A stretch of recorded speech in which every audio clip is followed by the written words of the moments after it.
Hey, I am Tim Blevins. I'm pastor at Life Community Church in Wilmington, North Carolina. And I am Jeff Kapusta, pastor of Lifepoint Church in Wilmington, North Carolina. Yes, there are a lot of similarities, and there's a great story that goes behind our friendship, and we want to tell you about it.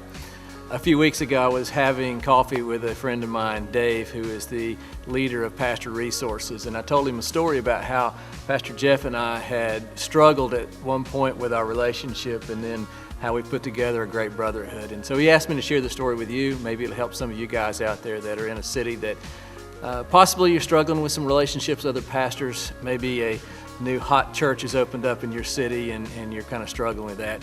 And so that's some of our story, and we want to tell you a little bit about it. My story begins like this.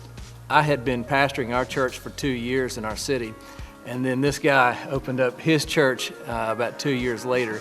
And he was the talk of the town, and we probably had 10% of our church go to his church because he was young and cool, and still is young and cool. He was. I mean, was. He was. And so when that happened, though, honestly, I was dealing with some issues internally, probably things like jealousy and pride, and at other levels, just wishing that they would close down and move on because they were hurting us.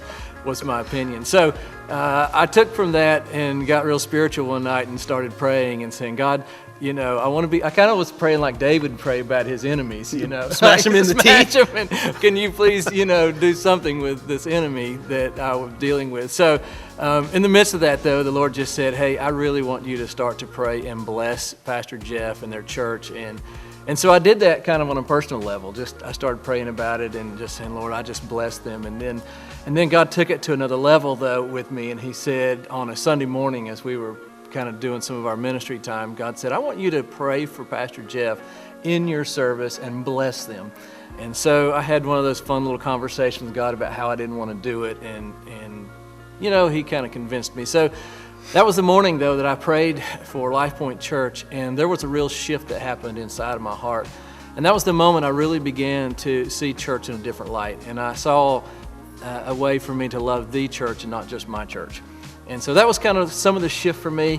Honestly, it took some time to work it out, but that was the moment that it began to shift. I think it's hilarious that you say that, because for me, we started in 2006 and took off like a rocket, and we were probably swallowing up people from everywhere, and that was never our intent. But hey, when you're a new church and people are showing up, you don't really care where they're from. If they have a pulse and if they happen to give money, like, that's a win. We'll take you. And so people started coming. But if people roll into your church from another church, they're going to roll out of your church to go somewhere else. And I remember we had taken off, and so first couple years were amazing, every year bigger than the year before.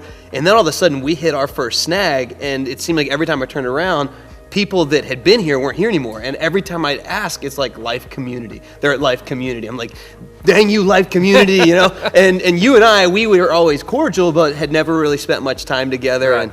And I just remember, like, if I hear Life Community one more time, and sure enough, bound to happen, it came up. And so, we finally said, hey, let's grab lunch someday. And I remember even going into that, I'm like, do I really want to, are we going to, like, it's just us. So how are we going to posture and yeah, we'll just kind of smile at each other the whole time and pretend it's all good. And I just felt, you know what, this is a chance just to, like, share your heart and be real. Like, I know that your passion is to reach this city. That's my passion.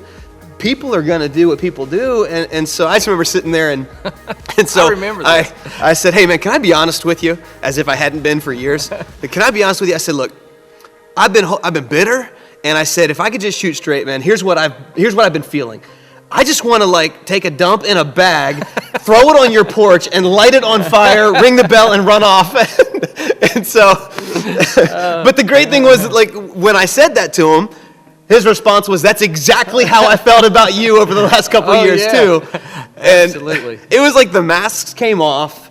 We no longer were jockeying for position. It was a brotherhood got formed. And I think you could probably trace back to that lunch where our relationship changed. The way we speak of each other changes. Our text conversations, which we can't expose because they're usually just comical and people wouldn't understand. We'd have to quit pastoring. But it has been awesome. And what's great is, like, when I talk to people about Life Community, I genuinely am excited and passionate about what God is doing there. Absolutely. And I feel like it's reciprocated. I feel the same way. Today, after, years of God working that out and our friendship really growing, and just so you know, like, we text each other all the time. We'll grab coffees together regularly. We'll drop by each other's churches and say hello. We're pretty much besties. We are. We're besties. You're my That's BFF. good. I love it, man. If I had a BFF necklace, you'd have the other half. We have two hearts that are broken in half, and that would be great. But we really do get along. And today I'm at the point where I really pull for your church. And so when I see things on Facebook and Instagram and the success stories, and I used to, when I would see that, there would be something that kind of, twist internally. Today, there's a celebration that comes, and I cheer for you and I pray for you, and I feel like that's the team spirit we have in this city today. Yeah, and I would agree completely. And you'd love to think that in the church world, that's not anything that we deal with, but let's just be honest. All of us that start churches and pastor, we're leaders. There's an entrepreneur in us. There's a drive. Passion There's that pushes you. Yeah, there's that competitiveness, and if you don't keep it in check, you'll start looking at what's happening somewhere else, and you'll downplay what they're doing, or you'll begin to, you'll take for granted what God's doing at your place. And I just would encourage those of you, if you're struggling with this, I mean, it wasn't easy to set up a lunch and to sit down and talk. Well, I'll tell you, I would encourage you, if you are struggling with that, do what Jeff did. And I really appreciated his honesty and your coming out and having a conversation about it. I'd go have the conversation, humble yourself before somebody and say, I'm struggling with this, and I really want us to be partners in this city, because your city will be better for it. We need each other. We all have a unique way that God's called us to minister in our city. And I'm not supposed to do it your way, and you're not supposed to do it my way. We may name our churches to be kind of the same, but we're really different in enough ways that there's some unique callings. And so I need you in this city. And so I would go have that conversation and build up that other pastor and let him know that you're for him. And even if you don't necessarily feel it all, walk in obedience with it, and it'll catch up in time. Yeah, absolutely. And you're going to find more harmony, and you're going to be someone who paves the way in your city, because I guarantee you there are tons of other pastors dealing with the same exact thing. And you begin to open that conversation, watch what God does through it. It's going to be absolutely incredible. There truly will be unity, which is what Jesus prayed for in the church. Absolutely. So that's our story. Thanks for listening in with us.